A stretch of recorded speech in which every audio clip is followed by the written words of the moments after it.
물에 빠진 사람이 숨을 쉬지 못할 때 할 수 있는 방법은 무엇이 있을까요? 바로 인공호흡입니다. 우리가 잘 알고 있는 이 인공호흡 방법은 1956년도에 만들어진 겁니다. 내 힘으로 숨을 쉴 수 없을 때 다른 사람의 호흡을 통해서 숨을 쉬게 되는 방법이죠. 성령님이 어떤 분이실까요? 성경에서 말하는 성령님의 의미는 호흡, 바로 생기라고 하는 의미입니다. 오늘 저와 여러분이 읽은 이 본문의 말씀 다시 한번 성경을 보시면서 한 번 더 읽어보도록 하십시다. 시작. 여호와 하나님이 땅의 풀로 사람을 지으시고 생기를 그 코에 불어넣으시니 사람이 생명이 되리라. 하나님이 생기를 사람의 코에 불어넣으시니 사람이 살아있는 생물이 되었다. 마치 인공호흡을 하듯이 하나님께서 당신의 호흡을 우리에게 불어넣어 주시는 거죠. 그런데 우리가 인공호흡을 통해서 다른 사람의 호흡으로 숨통이 트이게 되면 그때부터는 자기 호흡을 하는 것처럼 우리의 심장이 뛰고 우리가 호흡을 하면 우리는 자칫 이렇게 착각할 때가 있습니다. 아, 내가 살아있구나. 내가 하나님 없이도 살 수 있구나. 내가 내 인생의 주인이구나. 핸드폰을 충전기에 꽂아 놓으면 100%가 되죠. 그런데 아무리 100%로 충전을 해놓아도 핸드폰을 충전기에서 빼는 순간 핸드폰의 배터리는 100%에서 99, 98, 97 줄어들기 시작합니다. 그러면 어떻게 하면 이 핸드폰의 배터리를 100%로 유지할 수 있을까요? 가장 쉬운 건 핸드폰의 전원을 꺼버리는 겁니다. 그런데 더 쉽고 확실한 방법이 있습니다. 예수께서 말씀해 주신 그 방법을 우리 요한복음을 통해 함께 한번 읽어보십시다. 요한복음 15장의 말씀 함께 읽어보겠습니다. 시작. 내 안에 거하라. 나도 너희 안에 거하리라. 가지가 포도나무에 붙어있지 아니하면 스스로 열매를 맺을 수 없을 같이 너희도 내 안에 있지 아니하면 그러하리라. 나는 포도나무요 너희는 가지라. 그가 내 안에 내가 그 안에 거하면 사람이 열매를 많이 맺으니 나의 떠나서는 너희가 아무것도 할 수가 없습니다. 아멘. 핸드폰의 배터리를 꺼놓으면 100%를 어느 정도 유지할 수 있겠지만 핸드폰을 꺼버리면 핸드폰을 가지고 있을 이유가 없죠. 그러나 핸드폰을 충전기에 계속 꽂아 놓으면 얼마든지 핸드폰으로 내가 하고 싶은 걸 해도 핸드폰은 늘 100%를 유지할 수 있습니다. 예수께서 우리에게 말씀하시죠. 너의 인생의 100%를 유지할 수 있는 방법은 나무 되시는 예수님에게 꼭 붙어 있으라고.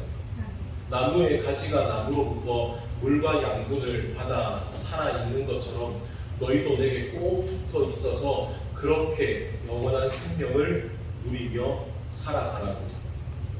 그런데 이 요한복음 15장은 이제 예수께서 사람들에게 붙잡히는 그날 저녁에 제자들에게 남겨주신 말씀입니다. 그럼 이제 예수님이 사람들에게 붙잡혀 십자가에 달려 죽으시면 제자들과 예수님의 사이는 끊어지는 것일까요? 그날 밤에 예수께서 또한 제자들에게 이렇게 말씀하셨습니다. 우리 요한복음 14장의 말씀 함께 읽어보겠습니다. 내가 아버지께 구하겠으니 그가 또 다른 보혜사를 너희에게 주사 영원토록 너희와 함께 하리니 그는 진리의 영이라 세상은 너희 그를 알지 못하니 이는 그를 보지도 못하고 알지도 못한다. 그러나 너희는 그를 아나니 그는 너희와 함께 하시며 또 너희 속에 계시겠습니다. 아멘. 이제 예수께서 육신으로 제자들의 곁에 계시지 않아도 예수께서 보내어 주시는 그 보혜사 성령이 제자들 가운데 있으면 그 성령님을 통해서 제자들은 예수님을 알고 그리고 예수께서 나와 함께 계신다는 것을 알기 때문에 그 예수님과 함께 동행하는 삶을 살게 될 것이라고. 그러면 여러분, 성령님이 우리 안에 계시면 우리에게 어떤 일이 일어날까요? 예수께서 하늘로 올라가신 다음에 제자들이 마가의 다락방에 모였습니다. 예수께서 십자가에 달려 죽으시고 난 다음에는 사람들에게 들킬까 두려워서 모였던 다락방이지만, 이제 예수님이 하늘로 올라가신 것을 보고 난 다음에 제자들이 다시 그 다락방에 모인 것은 두려워 숨기 위한 것이 아니라 누군가를 기다리기 위해서였습니다. 누구를 기다렸을까요? 우리 사도행전의 말씀을 읽어보겠습니다. 시작. 공부하여 이르시되 예루살렘을 방문하고 내게서 들은 아버지께서 약속하신 것을 기다리라. 요한은 물로 세례를 베풀었으나 너희는 영만이 복되어 성령으로 세례를 받으리라 하셨느니라. 아멘. 이제 아버지께서 너희들에게 보내어 주실 성령, 그를 기다리라. 이제 예수님의 그 말씀대로 제자들이 성령님의 오심을 기다립니다. 그리고 마침내 오순절날 마치 큰 불이 여러 갈래로 나뉘어지는 것처럼 성령께서 그 자리에 모여있는 사람들 한 사람 한 사람 가운데 임하시자 이제 그들에게 어떤 일이 일어났을까요? 우리 이어지는 사도행전의 말씀 읽어보겠습니다. 그들이 다 성령의 충만함을 받고 성령이 말하게 하심을 따라 다른 언어로 말하기를 시작하리라. 아멘. 성령의 충만함을 받고, 여러분 충만이 어떤 뜻일까요? 지금 제가 가지고 있는 이 물잔에는 물이 들어있습니다. 그런데 여기에 물을 계속 부으면 어떻게 될까요? 물이 가득 차겠죠. 근데 여러분, 진짜 물이 가득 찰 때가 언제인지 아십니까? 이 물잔보다 물의 높이가 조금 더 높아져 있을 때입니다. 그렇게 이제 한 방울만 더 떨어뜨리면 금방이라도 넘칠 것 같은 상태. 그런데 성경이 말하는 충만은 그 상태가 아니라 거기에서 이제 부어져서 이 잔을 타고 넘쳐서 물이 흘러내리는 걸 충만이라고 말합니다. 성령께서 그들 가운데 거하실 때, 그래서 성령께서 그들의 마음문 가득히 차고 흘러 넘치실 때에 그 성령의 은혜는 두려움에 매여있던 그들을 풀어주고 그들의 마음속에 새로운 소망과 능력이 넘쳐 흐르게 하는 성령님이 되셨다. 그 성령의 은혜 가운데 그들은 두려움 가운데 숨어있는 자리가 아니라 그들이 있던 마가의 다락방을 뛰쳐나가서 사람들에게 복음을 전하기 시작합니다. 그런데 그때 그들의 입에서 나오는 말은 그들의 모국어가 아니라 다른 나라의 말을 하기 시작했다는 거죠. 오순절이라는 절기를 지키기 위해서 사방에 흩어져 있던 유대교 신자들이 예루살렘 성전에 모입니다. 이스라엘 땅만이 아니라 그 주변에 많은 나라에 나아가 있던 각 나라의 유대교 신자들, 그런데 그 사람들이 모여있는 그 자리에 성령의 충만함을 입은 사람들이 복음을 전하기 시작할 때 그 사람들이 살고 있는 나라의 말들로 제자들의 입에서 복음이 선포되기 시작한 거죠. 그리고 그날 그 복음을 듣고 예수님을 믿기로 결단한 사람들의 수가 3,000여 명. 어떻게 이런 일이 일어날 수 있습니까? 성령께서 우리 안에 임하시면 기적이 일어납니다. 그것은 오늘날도 마찬가지입니다. 그렇다면 이 기적만이 성령이 우리 안에 임하신다는 유일한 증거가 될 수 있을까? 그날 그 복음을 듣고 예수님을 믿기로 결단한 그 3,000명의 사람들도 모두 성령을 받았습니다. 그리고 그들 가운데에는 오순절이 끝났음에도 자기의 고향으로 돌아가지 않고 그 자리에 계속 남아서 예수님이 어떤 분인지를 배우고 복음을 전하기 위해 그 자리에 머물러 있습니다. 그렇게 결단한 사람들이 모여서 세워진 것이 첫 번째 교회. 그런데 그 첫 번째 교회 안에 어떤 일이 일어났을까요? 우리 사도행전의 말씀을 읽어보겠습니다. 시작.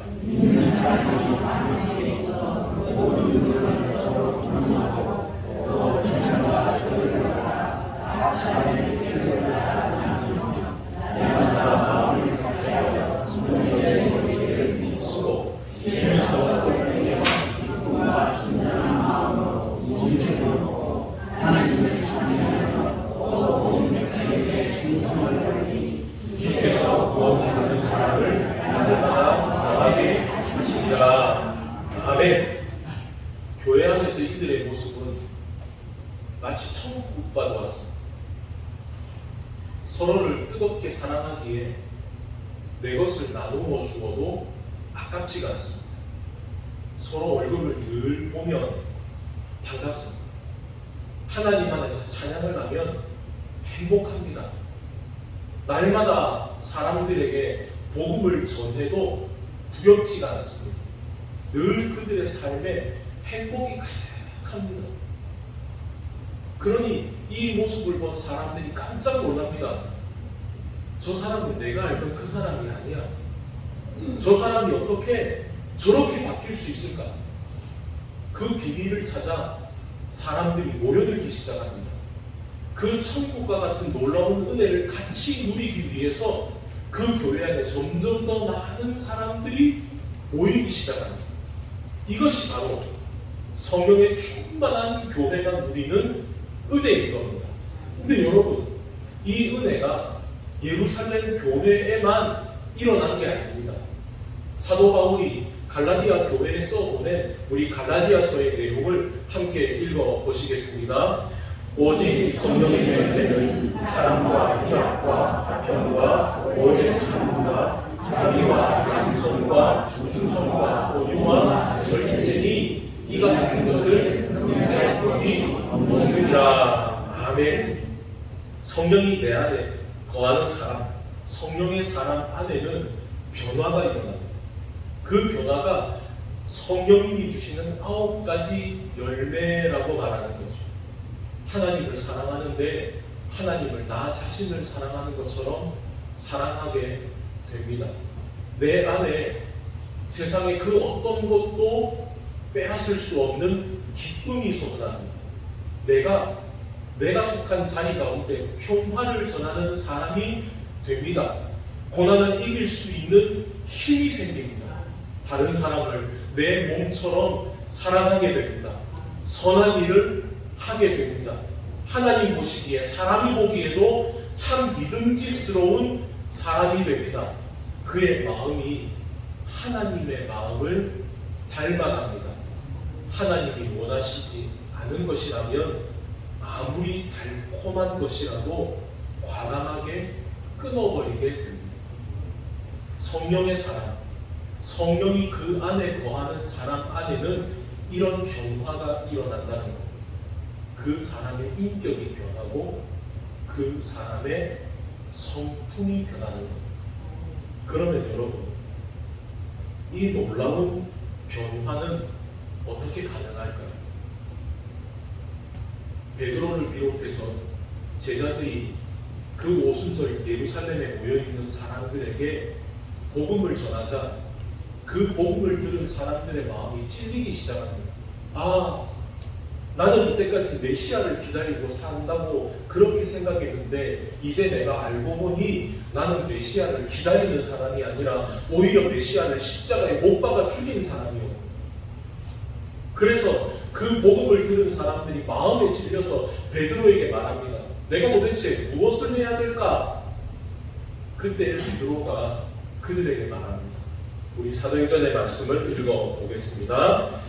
제가 이르되 너희가 내게 하여 각각 예수 그리스도의 이름으로 세례를 받고 죄 사함을 받아라. 그리하면 성령의 선물을 받으리니 이 약속은 너희와 너희 자녀와 모든 몸의 사람 모든 종류의 하나님을 얼마든지 주시는 자에게 주시는 것이라 하고. 어떻게 맞습니까? 그냥 받는 겁니다. 여러분, 우리가 방금 읽은 저 구절 가운데 밑줄 친 구절을 보십시오. 받으라, 받으리니 받을 것이다. 여러분, 우리가 성령의 충만함을 얻는다는 것은 내가 성령의 충만함을 얻기 위해서 내가 빼앗거나 아니면 열심히 노력을 해서 내가 얻는 게 아닙니다. 우리가 성령의 충만함을 얻기 위해서 해야 되는 건 뭡니까? 주세요 라고 말하면 된다는 겁니다. 여러분, 만약에 여러분의 자녀가, 여러분의 손주가 집에 있는 컴퓨터가 너무 낡아서 게임을 하니까 재미가 없어요. 나 새 컴퓨터 사주세요 라고 하면 여러분 뭐라고 하시겠습니까? 돈도 돈이지만 공부에 도움이 안 될 텐데 하고 주저하게 되겠죠. 그런데 만약에 이 아이가 말하기를 내가 이제 마음 잡고 한번 열심히 공부를 해보려고 합니다. 인터넷 강의를 좀 들어야 되니까 나 컴퓨터 한 대만 사주세요. 그럼 여러분 어떻게 하시겠습니까? 없는 돈을 긁어 모아서라도 사주지 않겠습니까? 예수께서 우리에게 이렇게 말씀하십니다. 우리 함께 누가복음의 말씀을 읽어보겠습니다. 시작. 너희 중에 아버지를 믿어서 너와 아이를 생존을 달라 하는데 생존 대신에 뱀을 주며 알을 달라 하는데 정말을 주겠느냐. 너희가 가르쳐주고 좋은 것을 자식에게 주려고 아무리요 너희 하늘 아버지께서 구하는 자에게 성령을 주시지 않겠느냐 하시니라. 아멘. 여러분, 저를 따라해 보시기 바랍니다. 주님, 저는 죄인입니다. 주님, 제 인생의 주인이 되어 주십시오. 성령님, 제 안에 임하여 주시옵소서. 여러분, 우리가 이렇게 간구했다면 이미 성령께서는 우리의 삶에 동행하시기 위해 우리와 함께 계시고, 그리고 우리와 함께 발맞추어 걸어가고 계십니다. 그런데 우리는 이렇게 고백할 때가 있죠. 성령님이 진짜 내 옆에 계시나? 왜 나는 성령님이 주시는 선물을 얻지 못하고 있을까? 왜 내 삶에 변화가 없을까? 어쩌면 그것은 성령님이 나에게 어떤 분이신가 라고 하는 그 질문에 대한 답이 달라서일 수도 있습니다. 운전으로 비유하자면 이런 거죠. 어떤 사람은 운전을 하는데 성령님을 마치 내가 필요한 것들이 꽉 차 있는 가방처럼 트렁크에 집어 넣어 놓습니다. 그것보다 좀 나은 사람은 마치 택시 기사가 손님을 태우듯이 성령님을 뒤에 태웁니다. 그것보다 또 좀 나은 사람은 마치 친구처럼 성령님을 조수석에 태웁니다. 그런데 공통점은 하나, 내가 가고 싶은 대로 간다는 것.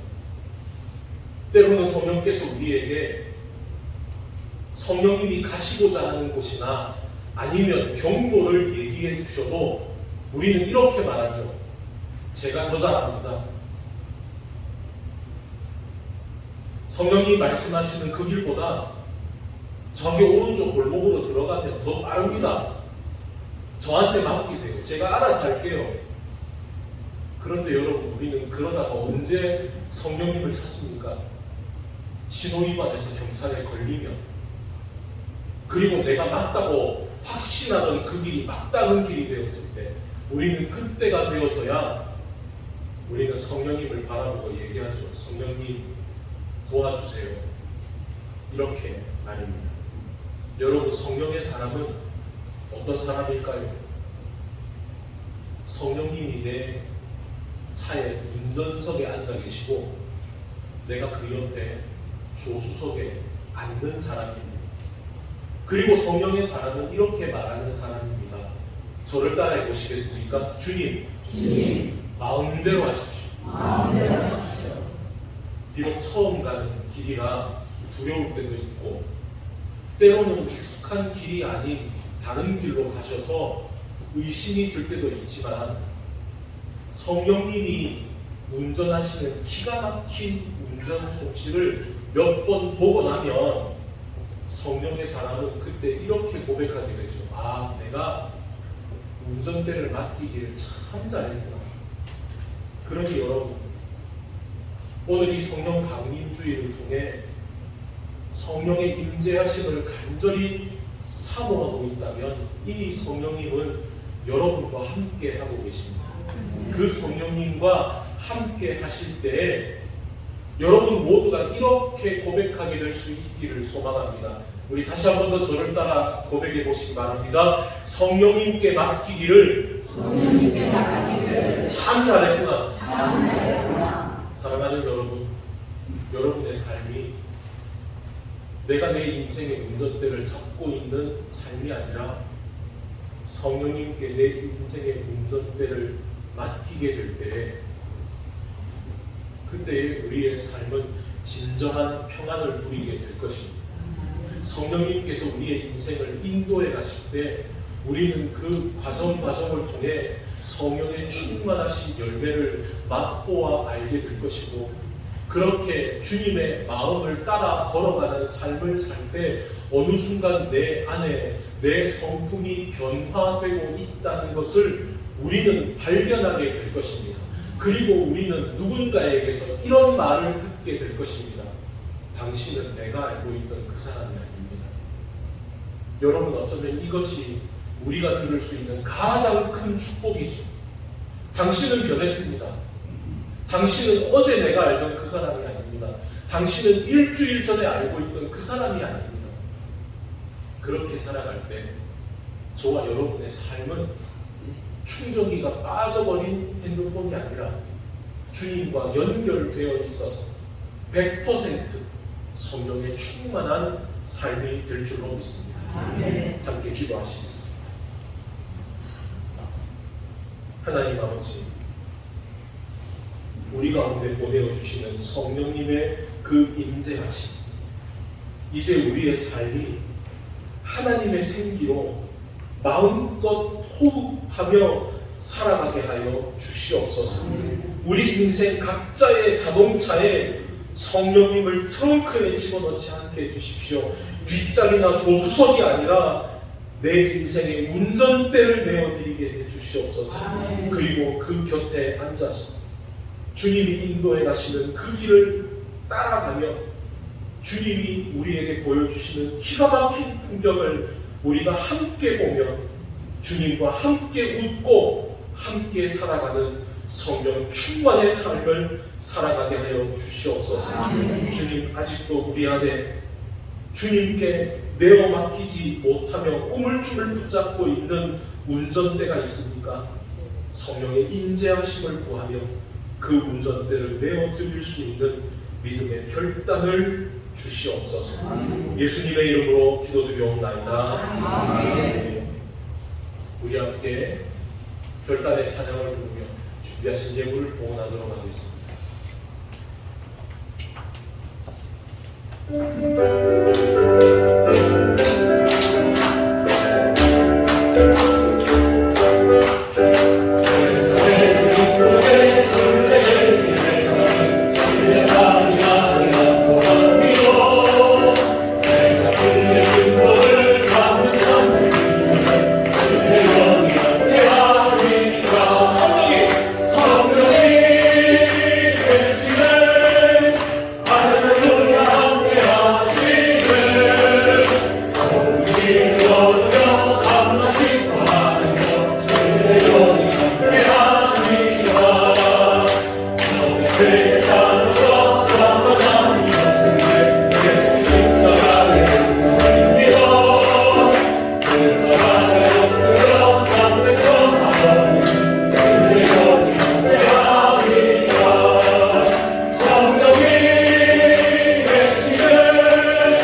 주님 앞에 나올 때 열애 하나를 구별하여 드리는 손길입니다.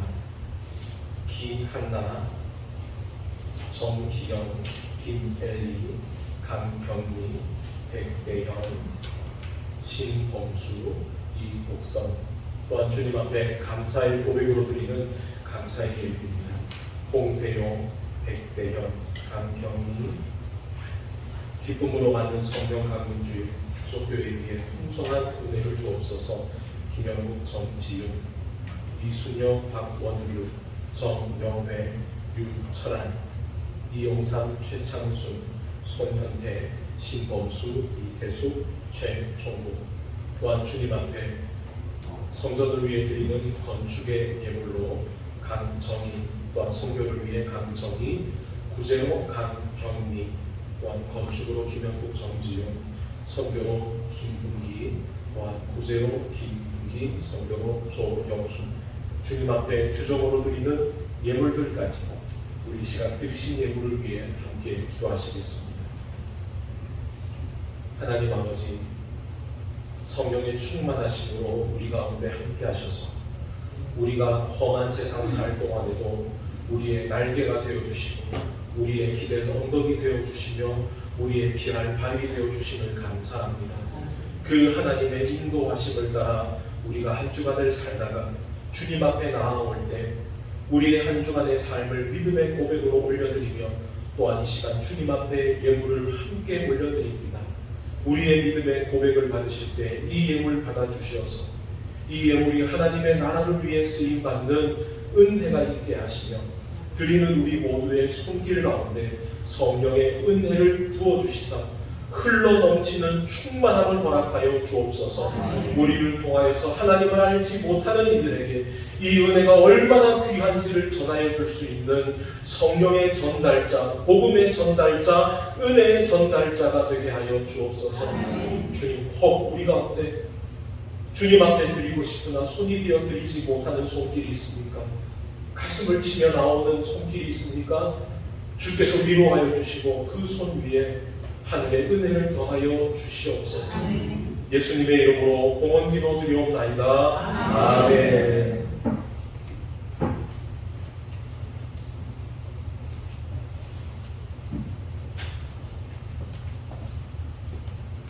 할렐루야. 예배 가운데 나오신 여러분을 주님의 이름으로 환영합니다. 우리가 작년에 성령 강림주의를 하면서 지키면서 우리 성령의 임재를 구하며 우리 한번 빨간색을 입어봅시다 하고 했었는데 올해가 두 번째이죠. 여러분들 매년마다 우리가 성령 강림주일에는 이 빨간색을 입으면서 옷만 그렇게 입는 것이 아니라 성령이 이렇게 내가 빨간색으로 위와 아래 그리고 내가 이 몸을 돕는 것처럼 성령이 내 안에 임하여 주시옵소서. 우리 그렇게 간구할 수 있는 우리 모두가 되시기를 바랍니다. 여러분 오늘 보셨겠지만 저도 깜짝 놀랐습니다. 우리 작년과는 비교되지 않을 만큼 정말로 이 배중석 가운데 빨간색이 이 배중석을 채우고 있습니다. 내년엔 더 기대가 됩니다. 어떻게 될지. 제가 기대하는 것보다 하나님께서 성령의 임재를 기대하며 나아오신 여러분들을 더 기대하며 또한 바라보고 계시는 줄로 있습니다. 이 시간 전일 권사님, 이태수 권사님 두 분 잠깐만 나와주세요.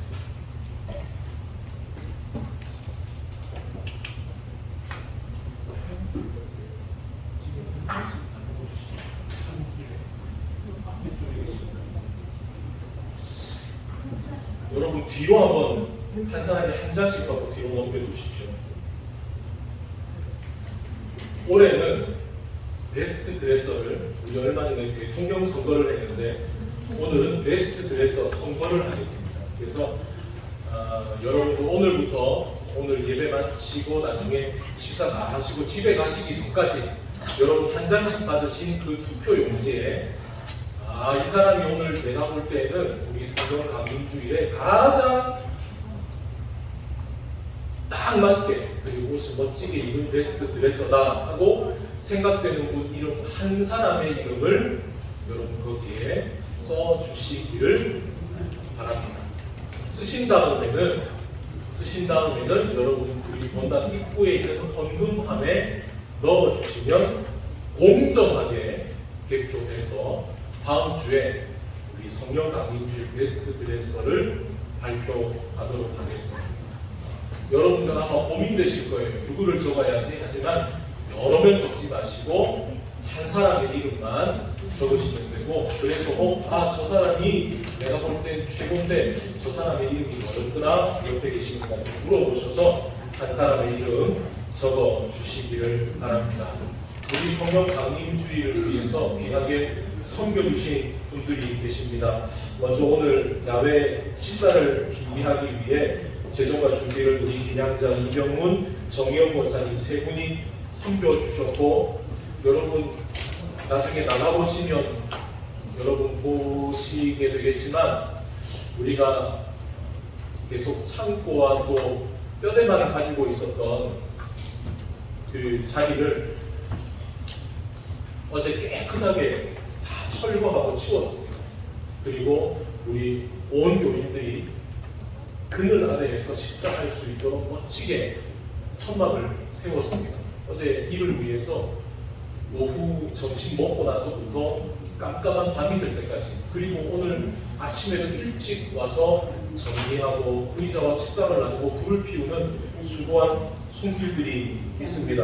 홍대용 소년대 박병구 세 분의 집사님과 박혜준, 김단, 김혜리 학생도 수고해 주셨고, 또한 오늘 우리 성령 강림주일에 맞추어서 멋지게 강단 꽃꽂이로 우리 박혜준 집사님 수고해 주셨습니다. 우리 수고하신 분들을 위해 우리 감사의 박수로 드리겠습니다.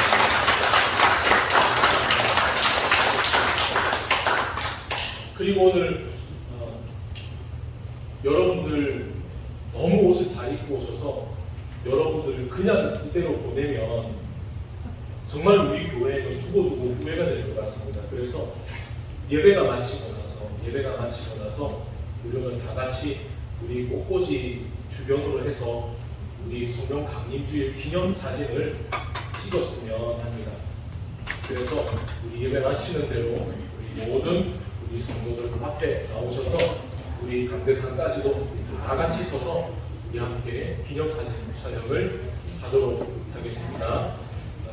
그리고 오늘 여러분 보셨겠지만 이제 날씨가 점점 더워지기 때문에 오늘부터 기온에 맞추어서 냉방을 탄력적으로 실시하겠습니다. 그래서 우리 가운데에도 좀 추위를 많이 타시는 분들 계시면 얇은 겉옷을 하나 준비해 오시는 것도 도움이 되시겠습니다. 이제 우리 다 같이 자리에서 일어나셔서 우리 옆 사람을 축복하도록 하겠습니다.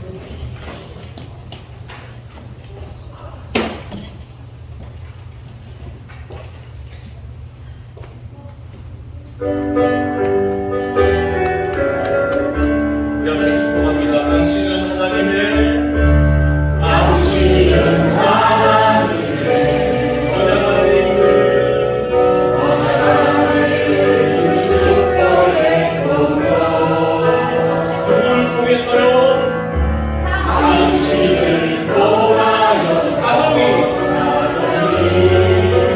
주께 돌아오게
앉으시는 분이 계시는데 계속 서게 해주십시오.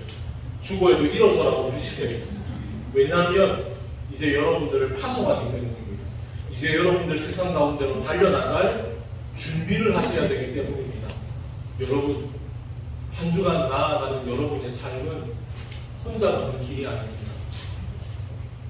그러나 우리는 때때로 그것을 까먹습니다. 운전대를 맡기십시오. 그때 하나님의 인도하심을 발견하게 될 것입니다. 충전기를 뽑듯 주님께 붙어 있으십시오. 그때 우리는 성령 충만 100%의 삶을 살게 될 것입니다. 그 놀라운 기적으로 가득한 한 주간의 삶을 이제 여러분에게 하나님께서 허락해 주셨습니다. 이제는 우리 주 예수 그리스도의 은혜와 하나님 아버지의 사랑하심과 성령의 충만하심이 이제 성령의 생기로 숨쉬고 인생의 운전대를 주님께 맡기기를 결단하는 사랑하는 모든 하나님의 아들, 딸들의 머리 위에와 그 성령의 임재가 경험